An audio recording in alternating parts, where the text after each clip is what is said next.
Ever wondered what kept medieval peasants busy from dawn till dusk? Could you have survived the backbreaking labor that defined the lives of serfs across medieval Europe? Number 8. Plowing the fields. Did you know a medieval serf might walk up to 20 miles behind a plow in a single day? Imagine walking that distance while wrestling with a heavy wooden plow being dragged by oxen through thick, resistant soil. This wasn't your ordinary garden work, this was survival in its rawest form. Before tractors or even basic farm equipment, serfs used primitive wooden plows that barely scratched the surface of the hard earth. Sometimes they couldn't even afford oxen and had to pull these plows themselves or with family members. The plowing season was a race against time and weather. Starting too early meant fighting frozen ground that could break their precious wooden tools. Starting too late might mean crop failure and starvation for their families. Serfs would begin at first light, their backs bent as they trudged behind their animals, guiding the plow through soil filled with rocks and roots that could snap their equipment in an instant. Their hands would blister and bleed, their shoulders would burn with pain, but stopping wasn't an option when your lord demanded his fields be ready. Women and children weren't exempt either. While men typically handled the heaviest plowing, the entire family joined in preparing fields. After the plow turned the soil, they would break up clumps with wooden mallets and remove stones by hand. Imagine doing this for acres of land with no breaks other than to wipe sweat from your eyes or take a quick sip of water. What made plowing truly brutal was its relentlessness. It wasn't just spring preparation, fields needed multiple plowings throughout the year. Fall plowing to prepare for winter crops, spring plowing for summer crops, and sometimes even mid-season plowings to control weeds. All while knowing that a significant portion of what grew would go straight to the Lord's table, not your own. Number 7. Harvesting crops by hand. Can you picture cutting down an entire field of wheat using nothing but a small, curved blade? Medieval serfs spent weeks bent double during harvest season, using sickles to cut grain stalk by stalk under the blistering summer sun. This wasn't just tiring, it was an art form requiring precise technique to avoid wasting a single precious grain. Harvesting began at dawn and continued until dusk. A good harvester could clear about a quarter acre per day, swinging their sickle thousands of times. The work created unbearable back pain as serfs remained hunched over for 12 to 16 hours at a time. Their hands would develop thick calluses that cracked and bled as the harvest progressed. And unlike modern farmers who can wait for ideal weather, medieval serfs had to harvest regardless of conditions, working through heat waves, sudden downpours, or even illness. After cutting the grain, serfs gathered it into bundles called sheaves, tied with twisted stalks of the grain itself. These sheaves then needed to be stacked into shocks to dry in the field before being transported to thrashing areas. Every step was done by hand, with serfs carrying heavy loads across uneven ground. A single mistake could mean disaster. Grain left too long might rot or be eaten by birds and rodents. The pressure was immense during harvest. The Lord's crops always came first, even if it meant the serfs' own small plots suffered. And the Lord's steward would be watching, ready to punish anyone who seemed to be working too slowly or carelessly. All this while knowing that a portion of the grain, often the best portion, would go to the Lord as payment for using his land, another portion to the church as tithes, leaving precious little for the serfs who actually grew it. Women and children formed crucial parts of the harvesting team, following behind the men to gather any fallen stalks. Even a few lost grains could make the difference between having enough food for winter and facing starvation. The youngest children would scare away birds trying to feast on the freshly cut grain. No one was too young or too old to contribute during this critical time. Number 6. Thrashing and winnowing grain. Have you ever hit something continuously for 8 hours straight? Medieval serfs spent weeks during winter beating harvested grain with flails, two wooden sticks connected by leather, to separate edible kernels from the inedible chaff. Each swing of the flail sent jarring impacts up their arms and into their shoulders and backs. Thrashing took place on hard-packed dirt or wooden thrashing floors. Serfs would spread sheaves of grain and beat them methodically, the constant rhythmic pounding creating a soundtrack to winter days. The work created thick clouds of dust that inflamed lungs and eyes. Many developed chronic breathing problems from inhaling this dust year after year. Their joints would swell from the repetitive motion, and blisters formed despite the calluses built up over a lifetime of labor. Once the grain was threshed, the equally demanding task of winnowing began. Serfs would toss the mixture of grain and chaff into the air on windy days, allowing the breeze to blow away the lighter chaff while the heavier grain fell back into baskets or onto cloths. This required precise timing and technique. Too strong a wind might carry away precious grain, while too weak a breeze left the grain mixed with inedible material. If the weather didn't cooperate with sufficient wind, they had to fan the mixture manually using large cloths or primitive wooden fans. The most heartbreaking aspect. After all this labor, serfs would watch as the lord's representatives measured out their share, typically the largest and best portion, before the serf family could take what remained. Any grain that fell to the ground during thrashing became the property of the lord, not the worker whose sweat had grown it. Some estates even forbade serfs from collecting fallen grains until the lord's portion was secured, leaving families to gather the meager remainders in the dark after officials had gone. The work environment was miserable. Thrashing typically happened during winter months in drafty barns where temperatures hovered just above freezing. Yet the physical exertion made workers sweat, creating a dangerous cycle of heating and cooling that led to frequent illness. Nevertheless, the work continued day after day until every last sheaf was processed. The alternative was starvation. Number 5. Caring for livestock in primitive conditions. Would you risk your life to save a pig? Medieval serfs often did. Livestock represented such valuable assets that serfs would sleep in barns during birthing season and fight off wolves and thieves with their bare hands if necessary. Animal husbandry was far from the romanticized version we might imagine today. Serfs tended animals in facilities we would consider completely inadequate by modern standards. Barns were dark, drafty structures with dirt floors that turned to mud during rainy seasons. Disease spread rapidly in these conditions, and serfs had few effective veterinary remedies beyond herbal poultices and prayer. When animals became sick, serfs would often stay with them around the clock, knowing that losing even one cow or sheep could mean disaster for their family's survival. The daily feeding and watering of animals was itself exhausting. Water had to be carried from wells or streams in heavy wooden buckets, sometimes for considerable distances. In winter, when water sources froze, serfs would break ice and carry water multiple times daily to ensure animals survived. Fodder for winter feeding had to be collected during the busy summer months and stored carefully to prevent rot, a nearly impossible task in damp medieval structures. The relationship between serfs and animals was complicated. While they cared deeply for their livestock's welfare, they also knew most animals would eventually be claimed by the lord. Pigs might be raised from birth, only to be taken for the lord's table when they reached optimal size. Sheep would be shorn, with the best wool going directly to the manor. Cows were milked daily, with fresh milk and cheese often reserved for noble consumption rather than feeding the serfs' own children. Perhaps most degrading was the requirement on some estates for serfs to collect animal manure by hand. This valuable fertilizer was designated for the lord's fields first, with only the excess available for the serfs' own small plots. The stench and disease risk of this task was considerable, but refusing wasn't an option when your family's food supply depended on maintaining soil fertility. Number 4. Building and maintaining infrastructure. Could you build a stone wall using nothing but your hands, a crude hammer, and determination? Medieval serfs constructed everything from roads to bridges to manor houses without modern equipment, often working in dangerous conditions with no safety protections. These construction projects ranked among the most physically demanding tasks serfs performed. When lords decided to expand their manor houses or build new structures, they simply commanded serfs to provide the labor through a system called corvée, mandatory unpaid work.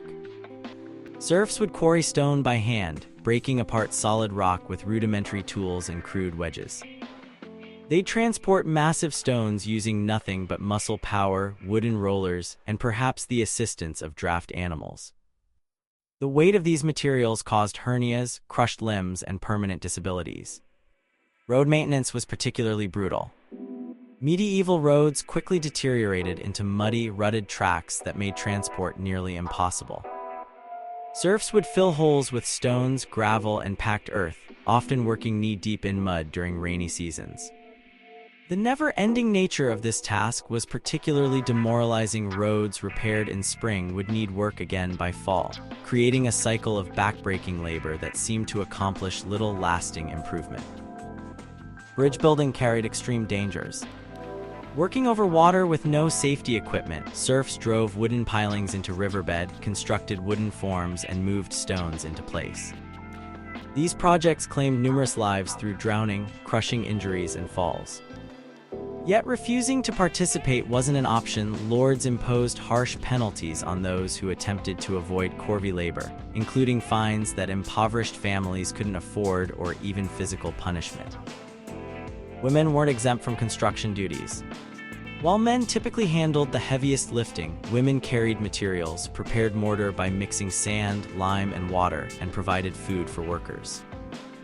The entire community was expected to contribute to major projects, regardless of age or physical condition. Even the elderly and children had assigned tasks during construction projects, making these truly communal burdens. Number 3, processing textiles by hand. Have you ever spent 16 hours turning plants into clothes? Medieval serfs transformed raw flax and wool into garments through a process so labor-intensive it's almost unimaginable today. Every stage required specialized knowledge and backbreaking work, all performed with hands already damaged from fieldwork. Wool processing began with shearing sheep using crude metal blades that often nicked both animal and shearer. The raw wool then needed cleaning, a disgusting job involving soaking in stale urine, which contained ammonia, to remove lanolin and dirt. The stench was overwhelming, and the chemicals damaged skin. After cleaning came carding, combing the fibers with metal-spiked paddles to align them for spinning. This repetitive motion caused severe hand and wrist injuries over time. Flax processing was equally demanding. After harvesting the plants, serfs would ret them, soaking bundles in ponds or streams until the outer plant material began to rot away from the inner fibers. The stench of retting pools was so foul that some communities banned the practice near settlements. Once retted, the plants were dried and then broken using wooden brakes to crush the outer material. Next came scutching, beating the broken stems with wooden knives to remove remaining outer portions. Finally, hackling, drawing the fibers through increasingly fine metal combs to separate and align them. Each stage left hands bleeding and bodies exhausted. The spinning itself consumed countless hours of labor. Using simple drop spindles or basic spinning wheels, women typically would draw out and twist fibers into thread or yarn. This work never ended. Women spun while walking, while supervising children, even in the dim evening light after other chores were complete. A single garment might require weeks of spinning before enough yarn was produced. Weaving transformed these threads into fabric on primitive looms. The physical toll was significant. Warping, a loom required maintaining even tension on hundreds of threads simultaneously. The actual weaving involved repetitive movements that caused shoulder and back problems, all while maintaining perfect attention to the pattern. A mistake might mean starting over or creating a flawed fabric that brought less value. The cruelest aspect. After all this labor, serfs often had to surrender the finest textiles they produced to their lords as part of their obligations. Many medieval estates required specific textile quotas from each household, a certain number of yards of linen or pounds of wool yarn annually. Only after these obligations were met could families create materials for their own use. Number 2, gathering firewood and building materials. Would you trek miles through snow, carrying a load heavier than your own body weight? Medieval serfs did this routinely while gathering the firewood that stood between their families and freezing to death. The seemingly simple task of collecting wood was actually one of the most dangerous and physically punishing activities in a serf's life. Forests were typically owned by lords or the crown, with strict limitations on what commoners could gather. Serfs were often restricted to collecting dead wood, fallen branches, and trees that had died naturally. This meant passing up easily accessible standing dead trees if they hadn't yet fallen. The penalties for unauthorized cutting were severe, sometimes including amputation of a hand for repeat offenders. The physical demands were enormous. After locating suitable wood, serfs would break or cut it into manageable pieces using basic axes or even rocks if tools were unavailable. They'd then bind these into bundles weighing 50 to 100 pounds and carry them on their backs, sometimes for miles through difficult terrain. Women routinely transported these crushing loads while also carrying or leading small children. The strain caused chronic back injuries, herniated discs, and premature aging. Winter gathering was particularly treacherous.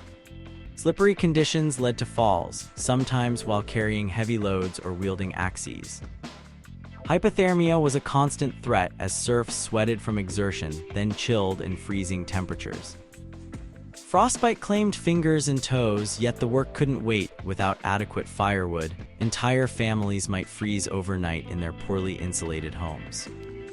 Beyond firewood, serfs gathered materials for building and repairs. Reeds for thatching roofs had to be cut at specific times of year while standing in cold water. Clay for wattle and daub walls was dug and carried in heavy loads.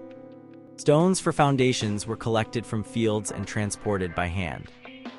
Each material presented its own challenges and dangers, from drowning in reed beds to crushing injuries from stone transport. Perhaps most demoralizing was the knowledge that despite their efforts, many serf families never achieved true warmth or comfort. The wood they gathered at such cost provided only minimal heating for drafty homes. The building materials they collected with such effort created shelters that still leaked and rotted. Yet they persisted year after year because the alternative, freezing or homelessness, was unthinkable. Number 1, paying taxes and fulfilling obligations. Can you imagine giving away a third of everything you produce after already working 3 days a week for free? Medieval serfs faced a taxation system so burdensome it defies modern comprehension. The obligations went far beyond simple financial payments. They penetrated every aspect of life and labor.